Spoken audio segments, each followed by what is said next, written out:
Welcome back to Cutting It Up. I am your host, Liz Groeschen, and today I am joined by the lovely, the delightful Shannon Broder of Broderpress to talk about all things printmaking.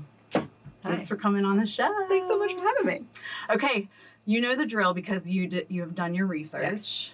So you're welcome to start picking out images and colors that speak to you. We're going color. We could go color theme. Yeah, all right. We got some colors included. And while we do that, what are you printing these days? I did tea towels today. I work with a store in Ridgewood called Stay Forever, and I did a cute little illustration for them, and I printed a bunch of tea towels. So we did those today. Cute. It's just been a lot of everything. Yeah. So I've been doing, obviously, pillows, right, for Broderpress, but then also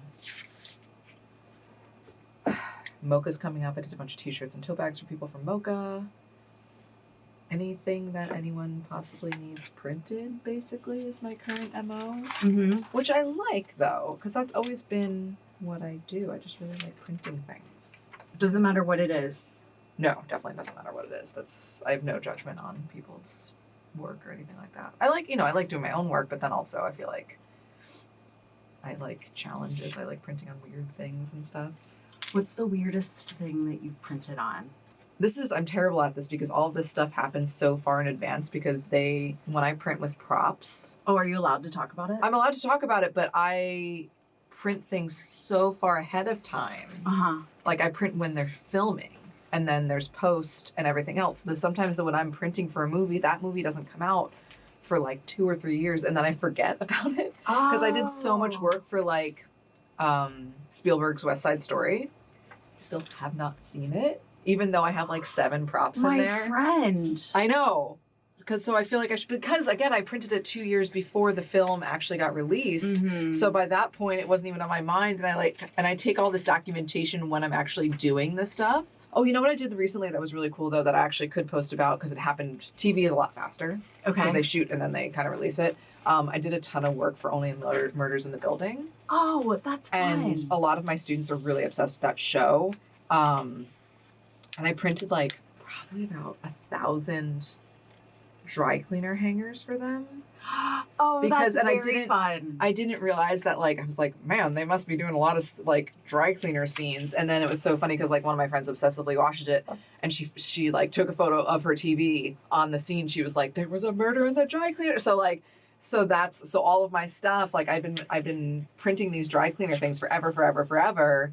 But yeah, again, it's like one of those things where it's just like and also like I feel like that my time is not my own, so I don't watch a ton of like TV or movies right now. And when I do, I almost need like mind-numbing stuff. Oh yes. You know, like it's really hard for me to follow things with plots right now, just because my brain is so tired all of the time. Yes, I completely 100% agree. Yeah.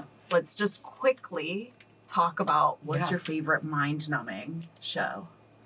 This is terrible. Okay. Well, this is a no judgment zone. No, we're all friends but here. It used to be better, and I feel like it's gotten significantly worse. But in the previous seasons was excellent, but Below Deck is like my vice. Oh, that's a good one to have on in the background. Yes. Yeah. But it used to be. So I really like boats. I didn't know this. Yes, boats are amazing. We had a sailboat when I was a child. Like I know how to sail. I just like boats. I like the Staten Island Ferry is incredible. You know, like it's just one of those things that I really enjoy boats. So when the show first came out like 10 years ago, it was very much about the inner workings of the staff of the boats. Yes. Where it really explained like, you know, the outside teams and the inside teams, like the chefs and stuff like that. And now it's like very much Bravo. It's drama. And it's like it's very clearly like there's these people that are brought in as plants to like stir up drama and stuff. So it's just that part. I'm not crazy into like the reality TV aspect of it, but I do still really enjoy like the inner workings of like life at sea in the boat part. But that's my kind of mind numbing whatever right now. Remember when I was like, if this tape doesn't hold, it'll be part of the cuteness of the show. Did it just fall down? It just fell down. That's okay. We're just going to go with it. Yeah. It's been a day. It's been a day. It's been a year. Yes. This has been the longest year of my life. Because of the work-life balance. Because of the world. And the world. Yes. There's also that. Yeah. But do you find that making art helps? or is it just kind of part of the world and there's like no running away from, like there's no helping it? Does that make any sense? No, it does. I think that specifically what I do is really great because it is so methodical and so process oriented. And that's kind of what always drew me to printmaking, because it's one of those things where it's just like this so repetitive. And if you follow the steps, this is the outcome. It's not, there's not many surprises. Like, of course, you know, like things can go wrong, ink can dry in, you know, misregistration can happen. Like basic stuff like that can go wrong. But overarching, you know, you put ink on the screen, you push it through and you get a print. And then you just stand there for like, you know, 2 to 6 hours and just print. And then, you know. Yeah, it is. I miss it. Yeah. Well, I mean, you've been doing a lot of reso, and that's kind of similar, right? It is similar, but... In that you just kind of like, you're sitting, well, I mean, you press a button and then... Like, oh, yeah, you're pressing buttons, and it's great for zine making and for kind of like smaller print. It's limiting. Mm-hmm. But I do really miss that tactile aspect of mixing paint myself, and there's more of a process to it than the reso process. Right. So wait, how did you get into printmaking? I initially went to undergrad, like my entire undergrad portfolio was black and white darkroom photography. I did not know this either. All of it. But that's all, it's on the same vein though, because it's all very process oriented. Totally. So like high school was really hard. You know, like I would basically like hide out in the darkroom, like during my lunch breaks and like after school and stuff. And like that was I still have like in my parents' basement is all of my black and white darkroom equipment. We had built a darkroom at my parents' house. So I still have like the enlarger and the trays and everything are still at my parents' house. That's cool. But like went to school for that, applied for that, was like, yeah, no, I really like photography. And then like actually started taking kind of college level photography classes and just kind of realized that that's not ultimately what I wanted to do. And then I took a printmaking class. I took my first one was silkscreen. And I was like, oh, because I feel like I knew who like Andy Warhol was, you know, like you study about him in like a basic art history class, but I didn't understand what that meant. Where it's like, yeah, he's a silkscreen printer, but like you don't know what that means at all. So then like I, you know, took silkscreen class and I was like, okay, wow, this is here. That was like an elective. And then my required class was I had to take a etching and woodcut class, which is now the class, you know, I took it probably 17, 18 years ago. And now that's a class that I'm currently teaching. Like that's what I have to teach on Friday. Then took literally every single printmaking class that I could possibly find. Got really into bookmaking. And then like that just became very quickly, like, you know, like my life. Like I started making, you know, I started off making physical prints, like, you know, actual pieces of paper and prints. Is that the gateway? Like, is that where I think starts? everyone starts like on paper because like I feel like it's the most accessible because that's how you kind of learn the process of like, okay, you're putting emulsion on the screen, you know, shooting the image onto it, learning how to print, but that first initial print process is very much like, okay, it's going to be on a piece of paper. But I feel like after like a year or two of just like having stacks and stacks of paper prints, I was like, what am I doing with all this stuff? I have quite a few stacks. Oh, I'm sure you do. Yeah. I mean, I did, you know, it was just a situation where I was just like, okay, I have tons of stacks of stuff. But then also like, what do you do with a print? Mm-hmm. You know, like what does it become? Or like, you know, like there's only so many people that are going to take your print and then like hang it up on the wall or whatever, or frame it or anything like that. I would consider myself an extremely good printer, but I'm not like this groundbreaking artist. Okay. You know, like I have mastered this idea of printmaking. Yes. You know, I've been doing it now for 17 years professionally. But like as far as like, oh my God, I make like the most incredible art that's going to be in a museum. No, that's not that, like my interest kind of divided when I learned about it, where I was just like, I'm really interested in making it. And that's also why I print for so many different other people. Because I like it as its own process and not necessarily. I love that. Yeah. That also sounds just such like a way to honor the craft. Yeah. It's so much about the craft. But that word craft has gotten me into so much trouble in my entire like career and education and life, because the balance between art, because I've been in, I've gone to art school. Mm-hmm. I have a master's degree in art. Mm-hmm. But I've been fighting people for so long about the difference between art versus craft. What is the fight about? Because I see this now since I've been doing a lot of fiber work. Mm-hmm. Oh yeah. Oh where yeah. there yeah, is 100%. this. That's craft. That's women's work. Yeah. But what is your experience with the art versus craft argument? That went from when I kind of like was so disillusioned by paper prints, where I started making things. Oh. And so that's kind of when people were just like, we started having this conversation of like, oh, you're not making art, you're making crafts. But I'm using extremely skillful art process to make the crafts. Yes. But that was also kind of like part of my thesis, where I like wrote a whole paper on like art versus craft. Didn't really come to any sort of massive conclusion. There's no like groundbreaking anything. Mm-hmm. But I feel like the main key battle was like when I was in grad school, where, I'm in kind of like this fine art program, and I was making quote unquote craft work, and they didn't take too kindly to that. The professors? Yeah.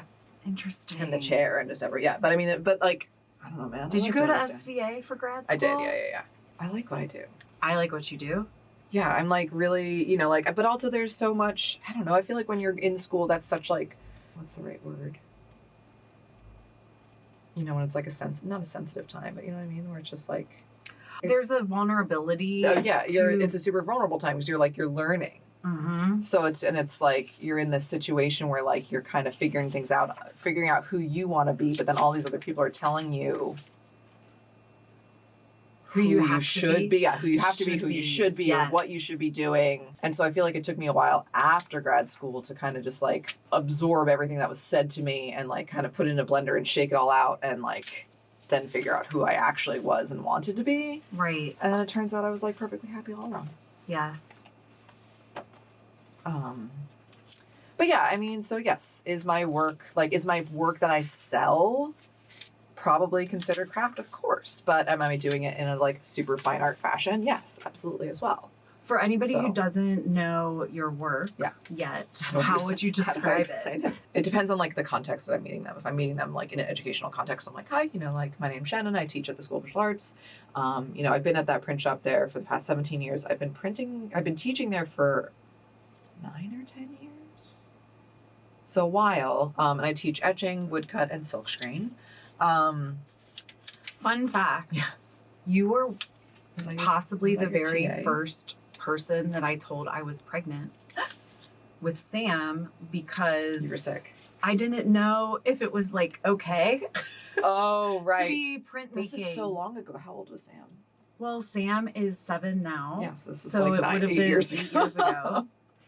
And I remember you never know like how to do No, this, of course right? not. No. And it was very sweet. I remember we were in the like computer section, and I was like, can I do this? is it okay? Is it safe? Yeah.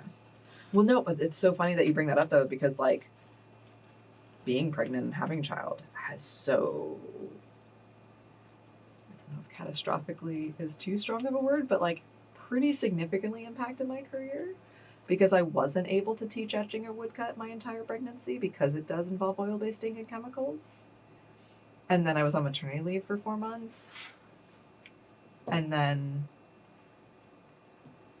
It's tough. getting kind of like mom tracked when you get back too is just like, okay, The mom track. Well, it's just like, it's a situation because like obviously like daycare hours. So I moved all of my classes to the morning except for my one Thursday night, which I love and I will never give up. I moved all my hours. So, but then I feel like then all of a sudden then you're kind of just like, anytime an opportunity comes up outside of like work hours, it's so people don't realize that they're doing it, but it's like, you don't come to front of mind anymore because they're like, oh, she's got to go pick up William. Like if someone asks me what I do for a career, usually the easiest thing to say is college professor, just because like that's a job that people understand. Right? People are like, oh, a teacher, that makes sense. Yes, it is like a very easy like put into like a category. Yeah, but then secondary to that, especially because I've like been doing a lot more like small like women founder stuff recently. So I've been talking with a lot of other women that run their own businesses and things like that. And those conversations and my introductions around those conversations have been, like, oh, like I own a home decor brand called Broderpress. We sell hand silkscreen like pillows and ornaments, and I'm in around to like 500 stores nationwide. 500? Yeah.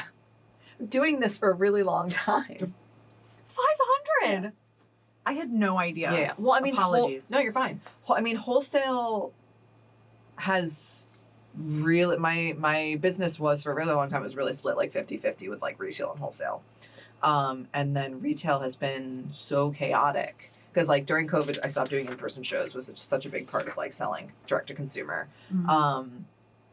And so much shifted online, and I like wholesale just really took over because also like things have become so oversaturated. And this is part of like COVID, I'm guessing? Yeah. During COVID, I stopped doing in-person shows, but then also like, again, everything's oversaturated because again, during COVID, like it was all of like these get rich quick schemes where people are like, oh, well, you could just like make a Canva and put some stuff on Etsy and like sell $5,000 worth of stuff a month. So then I think Etsy released data that there was 1.3 million new sellers on Etsy between the year 2020 and 2021.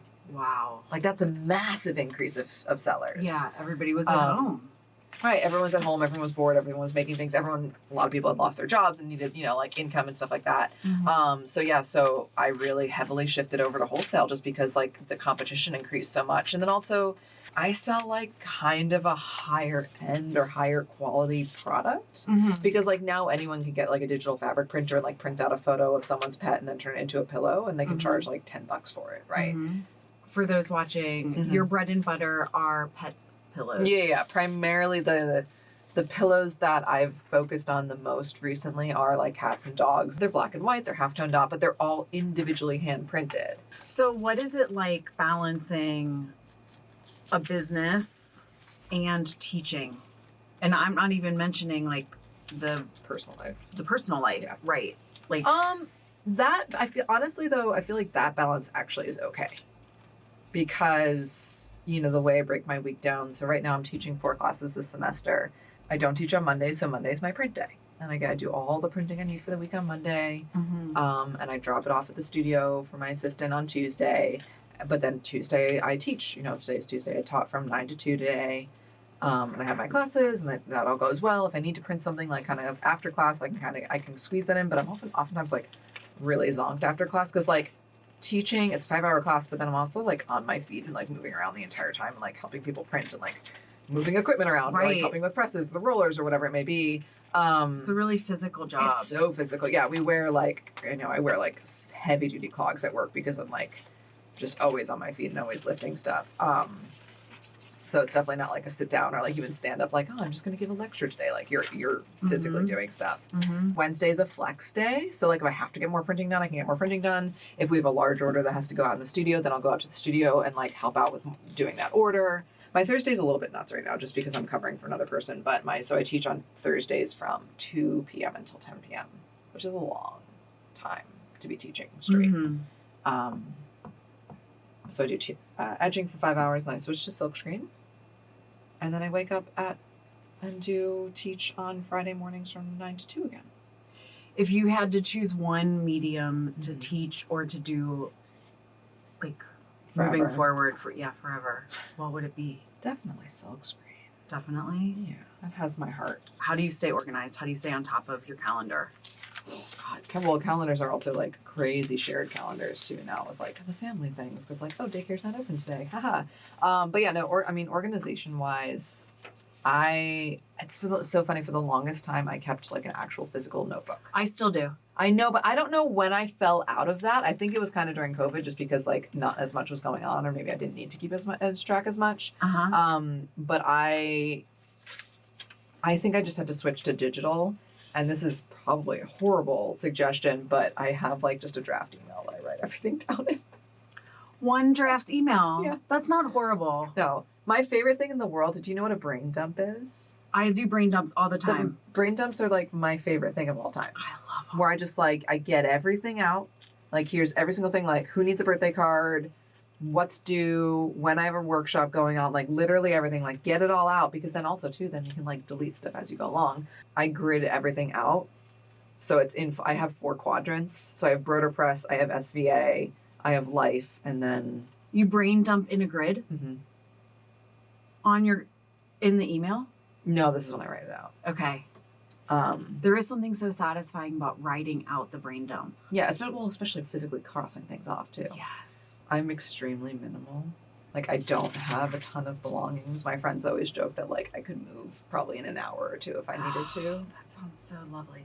I know, I'm I need that. No, I know, maximalist. yes. And it's so funny because, like, every time I go into a maximalist home, I'm like, oh my God, this is so nice. It's so cozy. But, like, I could never do that in my own home. Uh-huh. And it's not, I just don't, and I don't know, I'm just very thoughtful with, like, what I bring into my home. I'm a one bag in, one bag out person. I don't know if you know about, like, that whole kind of concept. Yeah. I can't have physical clutter because then that causes mental clutter. I am a maximalist. Yeah. But everything has a place. Yeah, no, of course. Yeah, people that, like, if you have that organizational aspect of it, it's so funny that as much of a minimalist as I really like objects. Mm-hmm. I don't keep many objects, but there's a bunch of just, like, when I do actually find an object that I like that, it's so cool to me. Like, I have this, like, planter that's in the shape of an ice cream cone, and I have snake plants in it, like, things like that. And then I have, like, little dishes that are in the shape of pasta shapes. And it's so funny, when I brought them home, my husband was just like, what is this? What's happening here? And I was like, listen, you see how I live. I do not have many things. This brings me joy. And he was like, okay. He was like, and it was just like one of those where he was just like, this is not something that I would normally expect to be in our house. But I was like, listen, I don't know why. This makes me really happy. So this is mine now. And I like having, like, just, like, little pops of color and stuff too. Like, red is, like, my favorite color of all time. I'm very neutral with how I dress, but, like, any sort of accessories are always red. Oh, I'm learning so much. Well, because, I don't know, like, I always, like, have, like, red hats and stuff like that. My wallet is red. Like, I have, like, my luggage when I travel is bright red. Like, those are my joy. So, yeah, I bring in, like, those types of things. But, yeah, minimalism at home is really... What are your favorite art making tools? Oh, Lord. I mean, definitely X-Acto blade. That's, like, absolutely necessary. Oh, you know what the best marker on the planet is? Is the Faber-Castell Tip Pen, which I'm sure you've used at the shop because I'm sure I've used it at the one. shop, Yeah. but I don't have it, like, at home. Yeah. Oh, I have a million of them at home. Only Okay. because, like, if they're not, like, perfectly sharp, I refuse to use them. Okay. But I like because it has the brush tip. Yeah. So when I do hand draw stuff, like, I like how it changes the density of your line as you're drawing.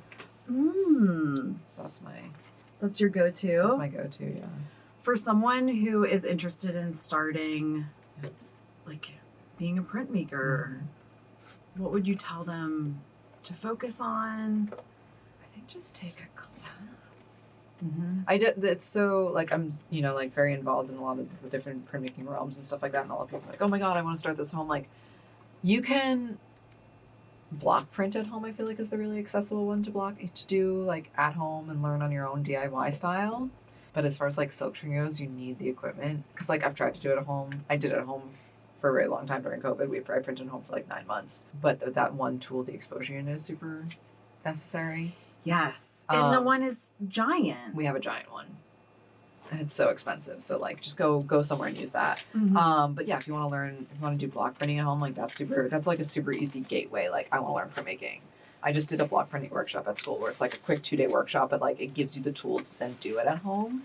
Or, like, here's the tools you need. Everything's accessible. You can probably start doing it with, like, around, like, $50, and then all of a sudden now you have this new hobby. And block printing is the same as lino cut. Yeah, it's relief printing, so it's like means like you carve away the surface of something and then you roll ink over it and then print it. But again, that's like, you don't need a press for that. You can do it by hand. You can do it with water-based inks because a lot of the stuff, like, I wouldn't recommend doing, like, you can't do etching at home because that involves, like, nitric acid and oil-based inks, which really don't recommend doing it in your kitchen. Like, obviously, like, got to plug SVA for continuing education classes because, like, it's just, you can learn everything there. Like, you're doing textile printing, you've done resew. I love You've done silkscreen. I love SVA's continuing education program. I think it's so great. So many times, like, people, like, sign up for the class and then don't come, and I'm like, you're wasting, like, that's a waste of money. But like, if you actually come in and use the facility you're making, you're really kind of getting the full bang for your buck. Mm-hmm. While we are gluing our last pieces down, We each found our last one. We're like, wait, this needs it. where can folks find you and your work? Sure, yeah. So the company name is Broderpress. It's BRODER_SS. I have a website, but primarily I just, like Instagram and things like that. You did it. I did it. Ready to show the world? How do we show this? Oh, we held it up. We this. hold it up. Yes. Oh, the seal is so good. Classy. It Yeah, looks I know this, I know him. I don't know his name or anything. If he's I just forgot his name too. Yeah. He passed, I think. As That's they a all- lovely as they all do. homage. Yeah. As they all do. I like the arm over The humps. the. Yes. They weren't really meant to be. Crazy. It looks Got shapes and fantastic. colors. Yes. Animals dancing. Thank you for coming on the show. Oh, thank you for having me. I'm so excited. I'm so proud of you. Oh. Adorable. But also you're an inspiration of oh yeah, there is life after, you can do things for yourself. You can do things for yourself. Yeah. It might take a little bit of time. Yeah. And it will still be very hectic. I should do my sign off. What's your sign off? I've been practicing. Oh, I'm so excited now. Thanks for watching our show. Now it's your turn. Go cut something up. You like it? I do like it. I remember to do it. Sometimes I forget. That's fine. Oh, thank you Did so that go much. okay? Yes. I don't know if I actually you said feel anything of any substance. It was. I got a little nervous about time because Oh. I didn't want to keep you I'm fine. longer than I've already kept you.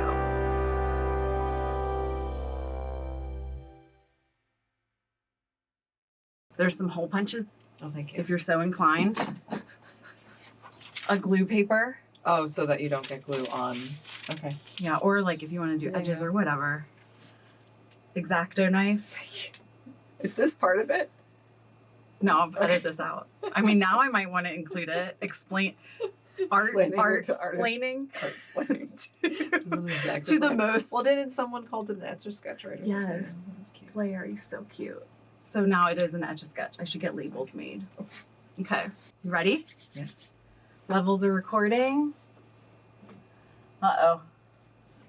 Okay. That scared me. Okay, we have to make sure that this is here. This picture is in picture, and I didn't see it at first. Okay. You're welcome to, I always hold a glue stick. So You hold a glue stick while you do this. Okay. well, I feel aggressive. Well, again, don't hold the cutting tool. See? Well, you don't have to hold anything. You can hold the glue stick if you want to hold the glue stick. Oh, your levels are good. Everything's fine. Yeah, levels Okay. are good. I already check this. Actually, I'll check this one more time just to be safe. Oh, you know what helps? Are you plugged in?